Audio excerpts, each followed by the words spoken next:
The comma x greater than or equal to -6 is not about the formula.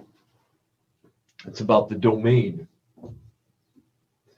Even though we just recently learned about imaginary and complex numbers, to make a bad wordplay here, in a lot of areas of mathematics, even after learning that, we want to keep things real, meaning put in real numbers for x and get real numbers out for y.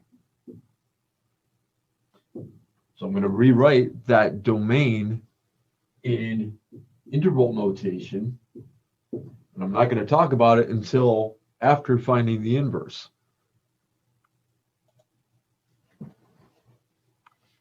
Replace f of x with y. Swap x and y. First thing that's done to y is we add 6, and last we take the square root. So the first thing to do is going to be to square both sides. Now that gives us, because multiplication results in unique answers, and that's a whole number exponent, that's a special case of repeated multiplication then. We still get something unique.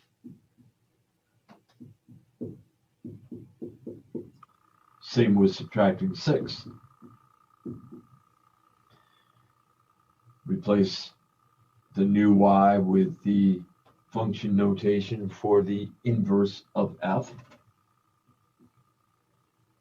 Now, one thing that this will tell us, I don't want to dig too deep here for the moment, but one thing this will tell us is if we put in things smaller than -6 here, and then added 6, we'd have a negative. We'd be taking a square root of a negative. Since we've been swapping x and y, this is not only the domain of f, what we can put in for x, it is also the range of this quadratic function.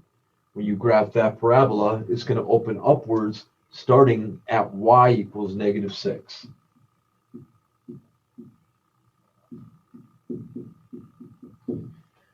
There are other things that could be said about why that domain was mentioned to begin with, but I'll leave it at that for now.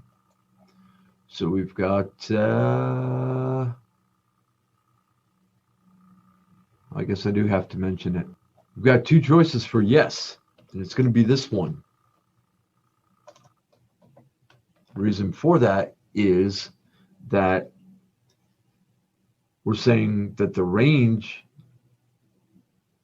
if the domain of the inverse is only greater than or equal to 0, then this had to be greater than or equal to 0 for y. And that's actually true because this was the principal square root.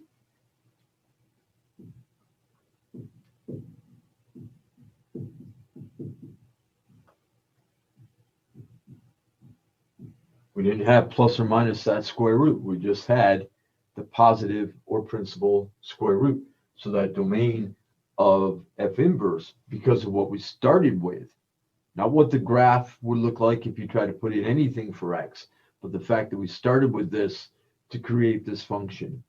That's the domain of f inverse. It's going to be the range of what we started with.